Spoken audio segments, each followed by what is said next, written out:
Ligaya, kailangan nating mag-usap. Hindi mo alam ang pinapasok mo. Masama ang hangarin sa'yo ni Don Maximo. Gustong-gusto niyang umalis at sumama kay Carlo, ngunit hindi itong tamang panahon. Tumigil ka na, Carlo. Paulit-ulit tayong bumabalik sa topic na ito. Nakakapagod ka na, aniyang mahinang boses. Hindi ako aalis hanggat hindi mo sinasabi ang totoo. Sabihin mo kung bakit mas gusto mong sumama sa matanda kaysa sa akin. Kaya din kitang bigyan ng magandang buhay.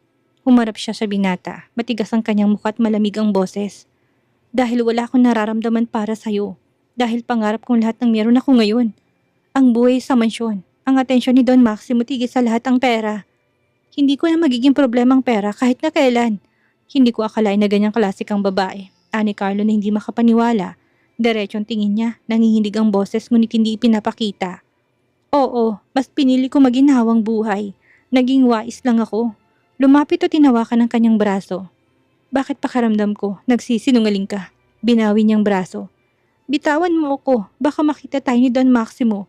Parehas tayong malalagay sa alanganin. Hindi ako natatakot sa matandang yun. Pwes, ako natatakot. Umalis ka na, sisirain mo pang magandang buhay na naghihintay sa akin. Sinil siya ng halik ng binata. Nagpaparusa ang halik na nauwi sa pananabik. Napapikit siya at ng lambot ng kanyang tuhod. Napansin niyang isang anino sa mataas na bintana ng mansyon ang biglang sumulpot. May pares ng matang nakamasid. Ubod lakas niya tinulak si Carlo at sinampal ng 2 beses. Si Don Maximo lamang ang may karapatang hawakan ako. Siyang magiging asawa ko. Nanginginig ang kanyang mga kamay. May padating na security guard kaya naman tinulak niya si Carlo at mabilis na naglakad pabalik sa mansyon. Sa loob ng opisina ni Don Maximo, pinatay ni Peter ang wiretapping device. Dinig na dinig nilang usapan ng dalawa sa hardin. Tapat ang aking si Ligaya. Kahit perang habol niya, natitiyak kong matututunan niya akong mahalin. Ano po ang gagawin natin kay Carlo? Well, I love challenges.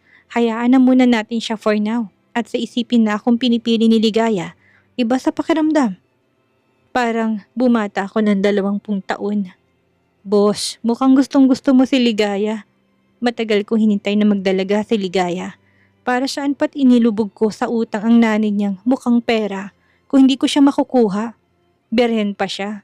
Siniguro ko na walang ibang lalaking makakalapit. Sa magandang babae nga po si Ligaya, bagay sa kakisigan niyo, Don Maximo. Oo naman, hindi ako pipili ng pangit. Teka, kumusta ng kargamento? Nakalusot ba sa pier? Opo Don, tulad ng dati, sa ilalim ng mga crates ng mangga. Hindi na pinabuksan. Hawak natin ang tagapag-inspeksyon. Magaling, hindi tayo pwede magkamali. Isang hakbang lang na mali, tapos ang lahat. Walang butas na dapat masilip. Alam ko po yan. Pero may bulong-bulungan sa mga tao sa planta. Parang may nakakahalata na. Siguraduhin mong hindi sila aabot sa pakikialam. Dagdagan ang sahod ng mga masyadong mausisa. At kung may sobrang tanong pa rin, alam mo nang gagawin. Maagang pumasok si Ligaya. Kagabi alam niyang nakita siya ni Don Maximo. Kailangan niya magmadaling matapos ang misyon. Tahimik niyang binuksan ang drawer sa table ni Don Maximo. Naghalungkat siya ng mga papeles, mga invoice, resibo at logbook ng shipment. Isa sa mga folder ay may nakasulat na agri-export. Minuklat niyang folder.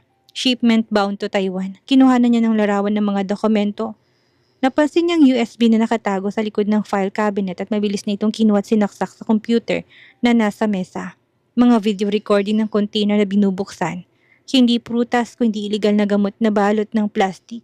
Nilalagay sa ilalim ng mga kahon ng prutas. Nanginginig ang kamay niya habang pinapanood ang laman ng USB. Ito ng ebidensyang hinahanap nila. Hindi na nila ito may kakaila. Biglang maririnig ang tunog ng pagbukas ng pinto. Natigilan siya at mabilis na inalis ang USB. Sinilid sa bulsa at sinara ang computer. Pumasok ang mga tauhan ni Don Maximo nagulat nang makita siya. Ma'am Ligaya, ang aga po ninyo. Ani Peter. Gusto ko lang masiguradong maayos ang lahat bago mailabas na hindi magkaroon ng problema. Saka gusto ko sanang sumabay papunta sa bayan. Ani ang nakangiti sa kanang kamay ni Don Maximo. Sigurado ka bang may pupuntahan ka sa bayan, ma'am? Baka pwedeng ipaabot na lang namin kung ano man yun. May kailangan lang ako asikasuhin sa bangko. Saka matagal na rin akong hindi nakakaalis. Sandali lang naman ako tapos babalik ako kagad. Habang tumatakbo ang truck, dahan-dahan niyang inadjust ang kanyang bag. Nakasilip mula ditong maliit na spycam at voice recorder. Sinisigurado niyang nakatutok to sa mga crate at dinig ang usapan sa loob ng truck. Tumigil ang truck sa checkpoint malapit sa bayan. May 2 armadong lalaking tila kilala na ang grupo. Parehong shipment pa rin? Bantay na sumilip sa loob ng truck. Oo, diretso na sa warehouse ni Boss Rogelio sa pier. Sige, lusot na kayo. Sabi mo kay Don Maximo, malinis na rin ang daan. Anitong nakangisi. Napansin niyang sobrang inabot ni Harry sa bantay ngunit hindi siya kumibot na kunwaring abala sa phone na hawak. Bumpy, tahimik, puro damuhan sa paligid. Ang truck ay dahan-dahang umusad. Biglang isang putok ng baril ang narinig nila na tila tumama sa gulong dahil nagpagewang-gewang ang truck. Bumalandang barikadang gawa sa kahoy. Mula sa mga gilid ng kakahuyan ay nagsipaglabasan ang mga armadong kalalakihan na nakaitim at may takip ang mukha. Ano to? Ani Peter, sinalakay siya ng matinding kaba. Imposibleng sila Jacob ang may gawa nito. Pumestong 5 lalaki sa kumakatok na pintuan niya. Parang pamilyar ang tindig ng leader. Baba, ngayon na! Anitong kilala niyang boses kahit na may takip ang bibig. Hindi niyo ba kami kilala? Shipment to ni Don Maximo, mayabang nasabi ni Peter. 5 mga lalaki, 4 ang grupo ng tauhan ni Don Maximo. Mukhang lalaban ng mga to. Kinablot si Ligaya palabas ng truck. Pilit siyang nagpupumiglas ngunit mabilis na tinali ang kanyang kamay at piniringan siya. Nangilabot siya. Baka magkaroon ng engkwentro. Labis ang kabog ng kanyang dibdib. Huwag kayong kikilos ng masama kung gusto niyo pang mabuhay. Anong leader. Sa menyas may dumating pang 10 kasamang humarang sa kanila. Walang nagawa ang grupo nila Peter. Sa likod, kinukuha ng mga lalaki ang mga crate papunta sa isang closed van. Isa kay lahat ng yan. At itong babae dalahin. Maari siyang testigo. Nahintakutan siya sa maaring sapitin. Sapilitan siyang sinakay sa isang van. Nakaupo siya sa loob ng sasakyan. Nakapiring at nakatali ang mga kamay. Huwag kang matakot, Ligaya. Anang tinig at inalis ang takip niya sa mata at ang tali sa kanyang kamay. Tumambad sa harapan niya si Carlo. Carlo? Bakit? Nanginginig ang tinig niya, ngunit nakahinga ng maluwag na ito palang dumukot sa kanya. Kumusta? Nasaktan ka ba? Anitong hinaplos ang kanyang pisngi. Anong ginagawa mo? Napakalaking gulo ng ginawa mo. Ibalik mo ko ang kargamento kay Don Maximo. Hindi mo alam ang kaya niyang gawin kapag nahuli ka niya. At inakala mo papayag ako na pabayaan kang pinaglalaroan ng matandang yon? Alam kong delikadong pinasok mo, Ligaya. Kaya ilalayo kita sa ayaw at sa gusto mo. Sasama ka sa akin. Napapikit siya. Carlo, hawak ni Don Maximo ang buong probinsya namin. Kung gusto mo pang mabuhay, ibalik mo na ako sa kanya. Pati ang mga kargamento, napakadelikado ng ginawa mo. Ngunit hindi siya pinansin ng binata, madilim ng paligid. Malayo na sila sa bayan, nakatingin siya sa bintana, tahimik at nag-iisip. Si Carlo ay seryosong mukha pero may bahagyang ngiti ng sumulyap sa kanya. Tumakas tayo kahit na ilang araw lang, mas makakapag-isip tayo mabuti kung malalayo muna tayo sa lahat. Anitong tinitimbang ang damdamin niya. Napabuntong hininga siya at napatango bilang pagsang-ayon. May punto si Carlo, ilang araw na siyang balisa at hindi mapakali sa pagkuha ng ebidensya. Makakatulong ang pagkawala niya ng ilang araw. Dumating sila sa isang maliit na bahay sa gilid ng lawa, malayo sa kabihasnan. Maliit, tahimik at may mga alitap-tap sa paligid. Isang lugar na tila hindi parte ng magulong mundong ginagalawan nila. Pumasok sila sa loob at sinalubong ng isang katiwala. Kaninong bahay na to? Nabili ko few years ago, hanggang 3rd floor ang bahay. Lumapit siya sa veranda at binuksan ang pinto. Sinalubong siya ng sariwang hangin. Napahawak siya sa barandilya. Tahimik at payapa. Ang sarap sa pakiramdam na pansamantalang kalimutan ng problema. Sumunod sa kanya si Carlo, may hawak na 2 mug ng mainit na tsokolate. Gawa ko yan. Don't worry, walang pampatulog. Nakangiti itong inabot ng mug sa kanya. Napangiti siya kahit na ayaw niya. Pinigil na sumilay ng ngiti sa labi. Ang damot mo naman, smile ka na dyan. Isang malalim na buntong hiningang pinakawalan niya. Ininom ng tsokolate ng dahan-dahan, tumahimik muli. Ngayon ay mas malapit na silang dalawa, parehong nakaupo sa bangkong kahoy. Hawak ni Carlo ang mug pero ang tingin ay nakatuon sa kanya. Dahan-dahang nilapit ang kamay nito sa kanyang kamay. Hindi siya tumuto ng hawakan itong kanyang palad. Kalimutan natin ang lahat kahit na sandali lang. Walang pangako. Walang tanong, ikaw at ako, ngiti lang ang naging sagot niya. Niyaya siya nitong kumain ng hapunang inihanda ng katiwala. Pinatong ni Carlo ang plato sa harapan niya. Maingat itong inayos ng upuan niya at inabot ng kutsara at tinidor. Inayos pa nitong buhok na nahulog sa kanyang muka. Ang sweet mo ngayon para may gusto kang mangyari. Biro niya, nagkatawanan sila ng mahina. Tahimik ang paligid, kumain sila pero si Carlo ay panay ang tanong. Kung maalat ba, kung masyadong maasim, kung gusto pa siyang dagdag. Hindi siya sanay sa ganong pag-aalaga. Carlo, tama na. Baka hanapin ko yung mga ginagawa mo. Yun talagang pakay ko. Ang sanayin ka hanggang sa hindi mo na ako iwan ulit. Nagkunwari siyang walang narinig. Kumain sila ng tahimik. Nang matapos ay niyaya siya ni Carlo sa labas. Nakaharap sila sa lawa. May maliit na bonfire. May dala itong wine at 2 baso. Shot tayo ng konti. Naku, kapag may alak, may balak. Tumigil ka. Walang mangyayari sa atin ngayong gabi. Ani ang nakadama ng excitement. Don't you trust me? Walang mangyaring ayaw mo. Inabot nito sa kanyang isang basong sinalina ng alak. Nag-toast sila. Sabay inom. Napangiwi siya sa tapang ng alak. Hindi talaga siya sanay uminom. Ilang beses silang nag-toast. Madami-dami na rin ang napag-usapan nila. Parehong lasing na, sumandal siya sa balikat ni Carlo. Hawak pa rin yung baso pero hindi na umiinom. Nagkatinginan, malapit ng kanilang mga mukha. Ramdam ang init na parehas nilang pinipigilan. Antok ka na? Tanong ng binata. Halika, doon tayo sa loob. Baka lamigin ka pa dyan. Ayoko kung baka ko anong gawin mo sa akin. Kilala kita, uy. Gusto mo lang ang katawan ko. Inalalayan siyang tumayo ni Carlo. Pareho silang medyo hilo. Patawa-tawa. Sa bawat hakbang mas humihigpit ang kapit nila sa isa't isa. Hindi dahil lasing sila, kundi dahil ramdam nilang yun ang dinidikta ng kanilang mga katawan. Nakarating sila sa loob ng kwarto. May mahinang ilaw mula sa lampshade. Natatawa sila habang sabay na bumagsak sa kama. Nasa ibabaw siya ni Carlo. Naglapat ang kanilang mga mata. Oops, careful, anang kasama.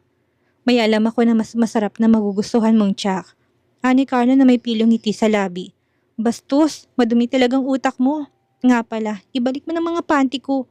4 ang dinudugas mo, ani ang humahagik-hik. Napuno ng malakas sa tawa ni Carlo ang silid. Biglang tumunog ang cellphone niya. Pinilit niyang tumayo upang abutin ang bag at tignan kung sinong tumatawag. Nahimasmasan si Ligaya na makita ko sino tumatawag. Si Don Maximo. Nanginginig ang kamay niya. Napalingon si Carlo. Nagbago ang mood. Ramdam ang tensyon. Nagulat siyang inagaw ni Carlo ang phone at itinurn off. Let's forget everything, even just for a night. Anitong inahagis ang phone niya at inihiga siya sa kama. Siniil siya ng halik sa labi. I miss you so much, Ligaya. I can't stop thinking about you. Anito ng bahagyang maghiwalay ang kanilang mga labi. Your mind, body, heart and soul. Bulong nito. Sa'yo lang ako, Carlo. Ikaw lang, wala nang iba. Nang biglang may kumatok, nagtamang kanilang mga mata. Mabilis na nagbisi si Carlo at binuksan ang pinto. Kumakatok si Harris. Baka sa mukhang pag-aalala. Sir, ano ba tong pinasok nyo? Nakakatakot ah. Bunga nito. Ano nangyari? Bilisan mo't busy ako. Irritabling sabi niya. May problema. Yung kargamento hindi umabot sa meeting point sa mga pulis na kausap natin. Anong ibig mo sabing hindi umabot? Hindi ba't pinabantayan ko yan sa mga tauhang kinuha mo? Oo sir, pero ayon sa report, bago pa man nila maihatid sa drop-off, may humarang sa convoy. Matitinik yung umatake, may mga baril. Sino daw ang nasa likod nito? Wala pa tayong idea, pero hindi raw pulis. Kinala ko mga tauhan ni Don Maximo. Gamitin mo ang lahat ng connection natin. Gusto kong malaman kung sino't bakit nag-leak ang impormasyong ibinigay natin sa mga pulis. Sir, ano ba tong pinapasok mo? Baka mapahamak ka. Malamang kasapakat ni Don Maximong kapulisan. Hayaan mo na si Ligaya. Na-obsess ka na naman. Ani Harris na hindi na mapakali. Sir, may ilang lead na hindi tayo na sa babaeng pinapahanap ninyo. Siya na lang ang pagkukulan niyo ng pansin. Huwag na si Ligaya kung talagang matandang pinili niya. Dugtong ni Harris na napatras ng lumabas ang dalaga. Sa kwarto at batiin to. Umalis ka na Harris. Balitaan mo ko. Taboy ni Carlo. Pagkalapat ng pinto, inapuhap ni Carlo ang kanyang labi. Tinulak niya ito. Sabi ni Harris, malapit na matagpuan ang babaeng hinahanap mo. Gumapang halik ni Carlo sa kanyang leeg. Are you jealous, ha? Nakailang beses pa silang nagsiping bago matulog. May naramdaman si Carlo na kinahinalang kilos sa paligid ng villa bago magliwanag. Sumilip siya sa bintana. Tumatawag si Harris. Sir, may parating na sasakyan. Magtago kayo. Buti nakatawag ang bantay. Nabugbog daw sila ng 5 tao. Sa labas may tunog ng mga gulong sa kalsada. Hudyat na paparating ng panganib. Ligaya, magbihis ka. Huwag kang mag-iwan ng kahit na ano. May mga sasakyang huminto sa gate. Tatakas tayo. Kung tauhan sila ni Don Maximo, kakausapin ko sila. Hindi natin alam. Kailangan nating makalabas bago sila makapasok dito. Paano? Baka mapahamak ka pa. Iwan mo na lang ako dito. Ngunit hawak nitong kanyang kamay. Lumapit sila sa isang aparador na sa kanyang pagkamangha ay may lihim na daan. Isang tagong lagusan na tila tunnel sa ilalim ng lupa. Daan ito palabas patungong likod ng bundok. Walang makakaalam na pasokang ito maliban sa akin. Dito tayo dadaan. Dalahin mo lahat ng gamit mo. Pumasok sila sa lihim na lagusan na biglang may sumabog sa pinto ng villa. Suyuri ng buong lugar. Huwag sasaktan si Ligaya. Hiyaw ng isang lalaki. Habang gumagapang palabas sa madilim na lagusan, maririnig ang tensyon sa bawat paghinga nila. Sa bawat hakbang ay kaba na baka mahuli. Baka hindi na makalabas ng buhay. Labis ang kabog ng kanyang dibdib. Takot siya maaring kahinatnan ng pakikialam ni Carlo. Carlo, malayo pa ba? Ani ang kinikilabutan sa paggapang. Sobrang dilim at sikip, pati si Carlo ay alam niyang nihirapang sa paghinga. Ayaw nito sa masikip na lugar. Konti na lang, kaya natin to. Anitong pinapalakas ang kanyang loob. May tila bakal na nahawakan si Carlo, tinulak ang harang. Napahiga sila sa labas at nilanghap ang sariwang hangin. Naganap sina Carlo at Ligay ng maupahan sa pagsikat ng araw. Naglalakad sila sa makitid na daan, kapapagod, at may bahid ng alikabok ang sapatos at pawis ang noo. Bitbit ni Carlo ang maliit na bag na naglalaman ng kakaunting gamit. Dala nila ang cellphone ngunit naiwan ang charger. Pagod ka na ba? Hanap tayo ng maupahan, sabi ni Carlo. Umiling lamang siya. Gusto mo ba buhatin kita? Hindi, kaya ko pa. May nadaanan silang maliit na bahay na may karatolang for rent. Isang matandang babaeng sumalubong sa kanila. Pinagmasdan sila mula ulo hanggang paa. Naghahanap kayo ng matutuluyan? Mag-asawa kayo. Nagulat siya at biglang napatingin kay Carlo. Agad na nagsalita ito bago pa siya makapagtanggi. Opo, mag-asawa po kami. Bago pa lang po. Pilit ang ngiti niya at bahagyang napalunok. Ay, abay sakto. Isang kwarto lang kasi yun eh. Ayos lang ba sa inyo? Malitang pero mura lang. Ayos na ayos po. Pagkaalis ng babae upang kunin ang susi, napatingin siya kay Carlo. Mababa ang boses.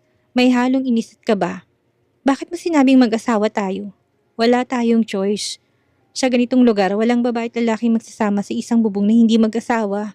At saka okay lang, ginagawa naman natin ang ginagawa ng mag-asawa. Anitong nakuha pang magbiro. Kinurot niya ito sa tagiliran. Pumasok sila sa malit na bahay. Nag-aalala siya para kay Carlo, baka hindi to sanay sa ganong klase ng lugar. Carlo, makakatulog ka ba dito? Maghanap tayo ng mas maayos na lugar. Basta kasama ka, okay lang ako. Ang importante, safe tayo. Inabot niyang remote at binuksan ang lumang TV. Habang pinipindot ng mga channel, biglang tumigil ang eksena sa balitang pagkidnap sa kanya.